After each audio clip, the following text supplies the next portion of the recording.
നമസ്കാരം. രാജ്യത്ത് രൂക്ഷമാകാൻ സാധ്യതയുള്ള പാചകവാതക പ്രതിസന്ധി മുന്നിൽ കണ്ടുകൊണ്ട് പാചകവാതക ഇറക്കുമതിയിൽ വൈവിധ്യവൽക്കരണത്തിന് തുടക്കമിട്ട് കേന്ദ്ര സർക്കാർ. അതായത് പാചകവാതക ഇറക്കുമതി പ്രധാനമായും ഗൾഫ് മേഖലകളിലെ രാജ്യങ്ങളിൽ നിന്നാണ് നമുക്കുണ്ടായിട്ടുള്ളത്. അതായത് സൗദി പോലെയുള്ള, ഒമാൻ പോലെയുള്ള, ഖത്തർ പോലെയുള്ള രാജ്യങ്ങളിൽ നിന്നാണ് നമ്മൾ LPG ഇറക്കുമതി ചെയ്തുകൊണ്ടിരിക്കുന്നത്. രാജ്യത്തിന് ആവശ്യമായ LPGയുടെ 40% മാത്രമേ രാജ്യത്തിനകത്ത് ഉൽപ്പാദിപ്പിക്കുന്നുള്ളൂ. ബാക്കി 60% ഇറക്കുമതിയാണ്. ഈ ഇറക്കുമതിയുടെ 90% ഈ പറയുന്ന ഗൾഫ് മേഖലകളിൽ നിന്നാണ്. അതുകൊണ്ട് തന്നെ ഗൾഫ് മേഖലയിൽ ഇപ്പോൾ ഇറാൻ സംഘർഷവുമായി ബന്ധപ്പെട്ട പ്രതിസന്ധി അത് ഇന്ത്യയിൽ LPG ക്ഷാമം രൂക്ഷമാക്കുമെന്ന ഘട്ടത്തിലേക്ക് എത്തിയിരിക്കുകയാണ്. LPG വിതരണത്തിൽ ചില നിയന്ത്രണങ്ങൾ ഏർപ്പെടുത്തേണ്ട ഒരു സാഹചര്യത്തിലേക്ക് രാജ്യം പോയിക്കൊണ്ടുമിരിക്കുന്നു. അതായത് ഗൾഫ് മേഖലയിൽ വലിയ ആക്രമണമാണ് ഇറാൻ നടത്തുന്നത്. ഗൾഫ് രാജ്യങ്ങൾക്ക് ഇറാൻ മിസൈലുകൾ പ്രതിരോധിക്കേണ്ടി വരുന്ന ഒരു സാഹചര്യമുണ്ട്. ഈ ഘട്ടത്തിൽ LPG അടക്കമുള്ള ഉൽപ്പന്നങ്ങൾ അത് ഇന്ത്യയിലേക്ക് അയക്കുന്നതിനുള്ള സപ്ലൈ ചെയിനിന് തടസ്സം വരുന്നുണ്ട്. അതുകൊണ്ട് തന്നെ LPG ക്ഷാമം ഇന്ത്യയിൽ രൂക്ഷമാകാനുള്ള സാധ്യതയുണ്ട്. അതുകൊണ്ട് ഈ ഒരു പ്രതിസന്ധി തരണം ചെയ്യാനായി LPG ഇറക്കുമതിയിലെ വൈവിധ്യവൽക്കരണമാണ് ഇതിൻ്റെ ഏറ്റവും പ്രധാനപ്പെട്ട പരിഹാരം. ആ പ്രശ്ന പരിഹാരത്തിന് ഇന്ത്യ ഗവൺമെൻറ് ഇപ്പോൾ തന്നെ തുടക്കം കുറിച്ചിരിക്കുന്നു എന്ന വാർത്തയാണ് പുറത്തു വരുന്നത്.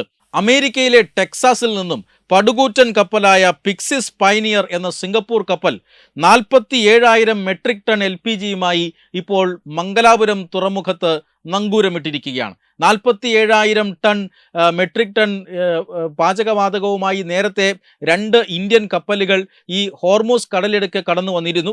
അതിന് തൊട്ടു പിന്നാലെയാണ് അമേരിക്കയിൽ നിന്നും പാചകവാതകവുമായി സിംഗപ്പൂർ കപ്പൽ മംഗലാപുരത്തെത്തിയിരിക്കുന്നത്.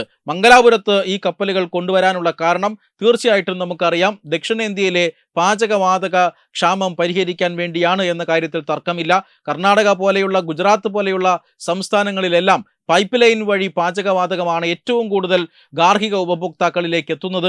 അതുകൊണ്ട് തന്നെ ഈ മേഖലകളിൽ പാചകവാതകം എത്തിക്കുക എന്നുള്ളതാണ് കേന്ദ്ര സർക്കാരിൻ്റെ പ്രഥമ പരിഗണന.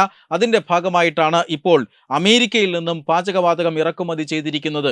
ഗൾഫ് മേഖലകളിൽ പ്രശ്നമുണ്ടായാൽ പോലും ഇന്ത്യയിലെ പാചകവാതക പ്രതിസന്ധി രൂക്ഷമാകാതിരിക്കാനാണ് കേന്ദ്ര സർക്കാർ ഇപ്പോൾ ഒരു വൈവിധ്യവൽക്കരണം നടത്തിയിരിക്കുന്നത്. മാത്രമല്ല, ഈ ഒരാഴ്ച ഈ വരാൻ പോകുന്ന ഈ ഒരാഴ്ച കൊണ്ട് മംഗലാപുരം തുറമുഖത്ത് മാത്രം വരാനിരിക്കുന്നത് ഏതാണ്ട് 72,700 മെട്രിക് ടൺ പാചകവാതകമാണ്.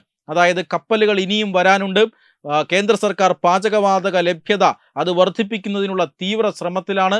ഒരു കാരണവശാലും ഗൾഫിലെ സംഘർഷം ഇന്ത്യയുടെ ഊർജ ലഭ്യതയെ ഇല്ലാതാക്കരുത്, അല്ലെങ്കിൽ അതിൽ തടസ്സം സൃഷ്ടിക്കരുത് എന്ന ലക്ഷ്യത്തോടു കൂടിയാണ്. നേരത്തെ തന്നെ പെട്രോളിയം ഇറക്കുമതിയിൽ വലിയ വൈവിധ്യവൽക്കരണം ഇന്ത്യ നടത്തിയിരുന്നു. അതിൻ്റെ ഭാഗമായിട്ട് ഗൾഫ് രാജ്യങ്ങളിൽ നിന്നുള്ള എണ്ണ ഇറക്കുമതി കുറയ്ക്കുകയും റഷ്യയിൽ നിന്നുള്ള എണ്ണ ഇറക്കുമതി കൂട്ടുകയും ചെയ്തിരുന്നു. അതുകൊണ്ടാണ് ലോകത്തിൻ്റെ പല ഭാഗങ്ങളിലും ഇപ്പോൾ ഈ സംഘർഷം ആരംഭിച്ചതിന് ശേഷം വൻ വില വർധനവ് പെട്രോളിയം ഉൽപ്പന്നങ്ങൾക്കുണ്ടായിട്ടും ഇന്ത്യയിൽ വലിയ രീതിയിൽ വില വർധനവ് ഉണ്ടാകാത്ത ഒരു സാഹചര്യം സൃഷ്ടിച്ചത്. ഇന്നിപ്പോൾ LPG മേഖലയിൽ വലിയ തോതിലുള്ള വൈവിധ്യവൽക്കരണം സർക്കാർ നടപ്പിലാക്കുന്നു. അമേരിക്കയിൽ നിന്നും കാനഡയിൽ നിന്നും അടക്കം പടുകൂറ്റൻ കപ്പലുകൾ ഇനി LPGയുമായി ഇന്ത്യൻ തുറമുഖങ്ങൾ ലക്ഷ്യമാക്കി വരും ദിവസങ്ങളിൽ വന്നേക്കാം. വെബ് ഡെസ്ക് തത്തുമൈ ന്യൂസ്.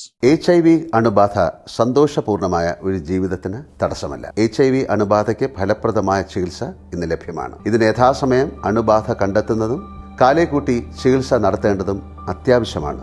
സൗജന്യമായ ചികിത്സയും മാർഗനിർദ്ദേശങ്ങളും സർക്കാർ ആശുപത്രികളിലെ ART അഥവാ ഉഷസ് കേന്ദ്രങ്ങളിൽ ലഭ്യമാണ്. ആരോഗ്യ സംരക്ഷണം ഓരോരുത്തരുടെയും ഉത്തരവാദിത്തമാണ്.